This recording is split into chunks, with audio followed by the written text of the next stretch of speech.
Gate की तरफ से निकलते रहिए, जिसको मिल रहा है वो गेट की तरफ निकलते रहिए।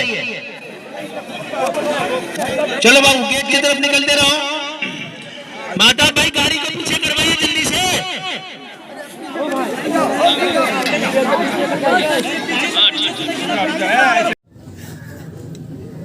नमस्कार, मैं अब्दुल कुद्दूस, आप देख रहे हैं मिथिला दस्तक न्यूज़। मैं अभी दरभंगा जिला के जाले विधानसभा देवला बंधोली गांव में हूँ। अभी आपको मिला रहे हैं पूर्व राष्ट्रीय सचिव नौशाद आलम जी से। जैसा आज मैं यहाँ पहुँचा तो देखा काफ़ी खुशी का माहौल बच्चे में और बुजुर्गों में थे। तो मैंने यहाँ पहुँचा तो क्या वजह थी जो बच्चे इतने खुशी के माहौल में बाहर निकल रहे थे? किसी के हाथ में जैकेट, किसी के हाथ में कंबल देखा, इसका मकसद बताइए। देखिए, मैंने बार बार ये अभी कहा दो न्यूज़ चैनल को कि देश की एक ऐसी बेटी का जन्मदिन है जो इंदिरा जी की पोती, जिसने देश के लिए कुर्बानी दी। राजीव जी की बेटी, इंदिरा जी की पोती, राजीव जी की बेटी, राजीव जी ने भी इस देश के लिए कुर्बानी दी और एकता के लिए, अखंडता के लिए, इस देश को आगे बढ़ाने के लिए।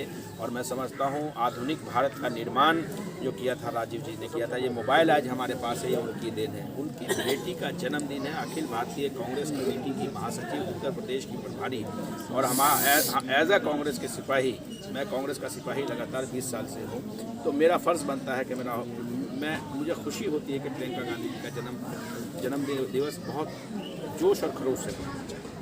तो आप क्या यह जाले विधानसभा में कभी जो है तो पार्टी से, कांग्रेस पार्टी से लड़े भी हैं क्या? नहीं, कांग्रेस पार्टी से लड़ा ना हूँ। यहाँ पे मैं यूथ कांग्रेस का चुनाव लड़ा था 2009 में और महासचिव बना था पूरे प्रदेश का। मैं राहुल गांधी का एक पायलट प्रोजेक्ट चला था उस वक्त में। 2008 में हमारे वो युवा कांग्रेस के प्रभारी बने थे और राहुल जी से हम लोग जब भी मिलते थे वो यही कहते थे कि जब तक तुम इलेक्टेड नहीं होगे 100% मैं तुम्हें नंबर नहीं दूँगा।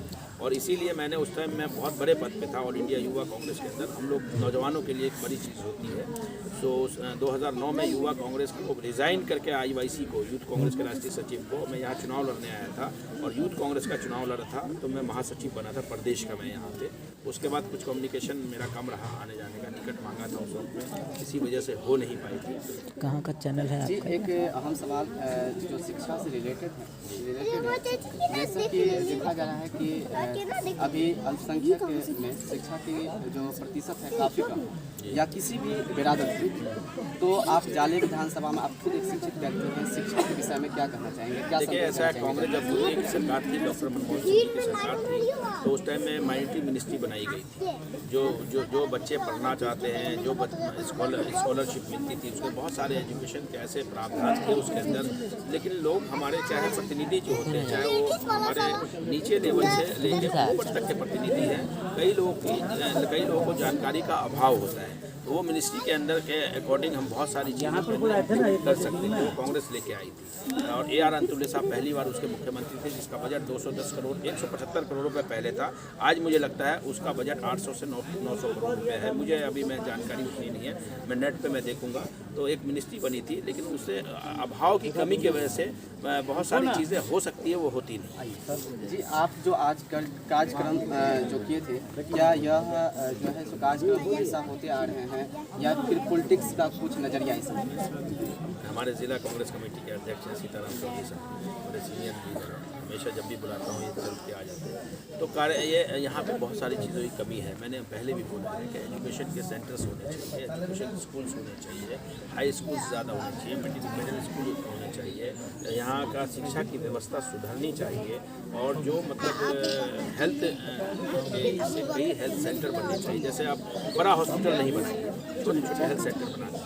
बहुत सारी चीज़ों के अंदर, दिल्ली के अंदर जब शीला जी की सरकार थी तो बहुत सारे ऐसे हेल्थ सेंटर बने थे। तो बहुत सारी सोच तो हम लोग की बहुत ज़्यादा है। मैं युवा हूँ, मेरे सपने बहुत सारे हैं, तो आने वाले वक्त में बहुत सारी चीज़ों में इम्प्लीमेंट करेंगे।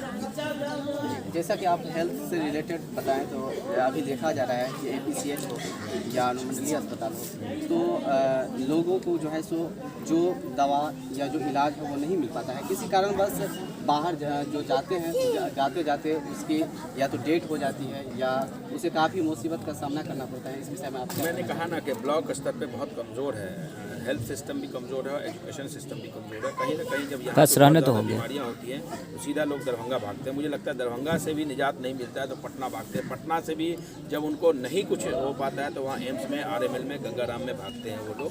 तो बहुत सारी चीज़ों में कमी है। आज साउथ में आप कर्नाटका में जाइए, आप आंध्रा में जाइए, आप केरला में जाइए, आप तमिलनाडु में जाइए, तो एक नया एक बहुत ज़्यादा इम्प्लीमेंटेशन है वहाँ पे, बहुत काम है।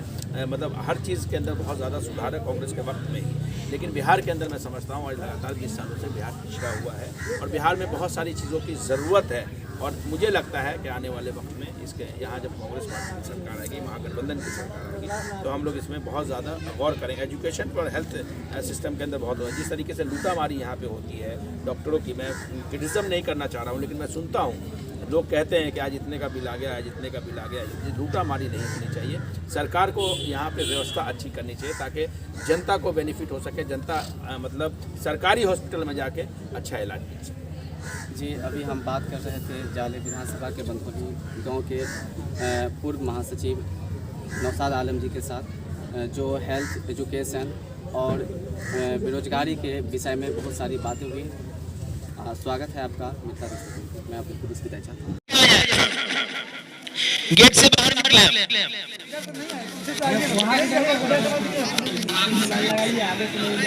है ना आदमी? हाँ ठीक है। ये जो कंबल लेके आएंगे इनको, ठीक है। चलो बाबू, चलो चलो चलो चलो चलो, चलिए बाबू, जाइए लेके जाइए। हाँ लेके जाइए, बच्चा को खाली छोड़ दिया यहाँ, खाली बच्चा सबको छोड़ दे यहाँ, बाकी जाओ आप लेके जाओ।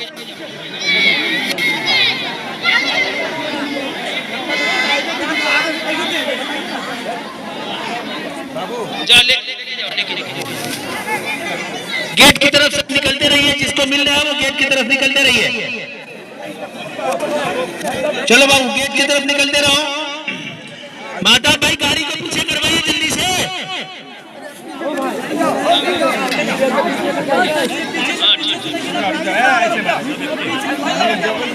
चलो बाबू, गेट की तरफ जाओ, गेट की तरफ जाते रहिए, गेट की तरफ जाइए।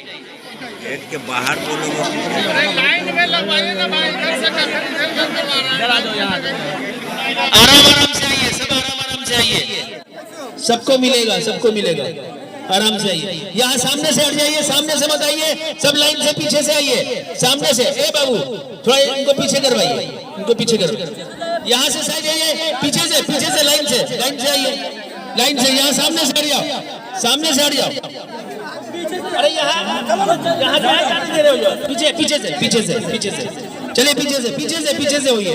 हाँ यहाँ लाइन में लग जाइए, यहाँ से लग जाइए, यहाँ लग जाइए। हाँ ठीक है, चलो बाबू हटो, आप लोग हटो, आप लोगों को बाद में। चलिए अम्मा गेट की तरफ चली जा, गेट की तरफ चली जा, जाइए, निकलते रहिए, चलिए निकलते रहिए, आराम से जाते रहिए। हंगामा नहीं, आराम से बाबू, शांति से ले जाए, सबको मिलेगा भाई। थोड़ा पीछे करके, ज्यादा चिपकिए मत, सब आदमी जो है ज्यादा जो नजदीक में मत आइए। चलिए निकलिए। थोड़ा पीछे हटो बाबू, ए बाबू थोड़ा पीछे हटो, रास्ता दो, थोड़ा पीछे करो। इधर उधर मत। चलिए आइए।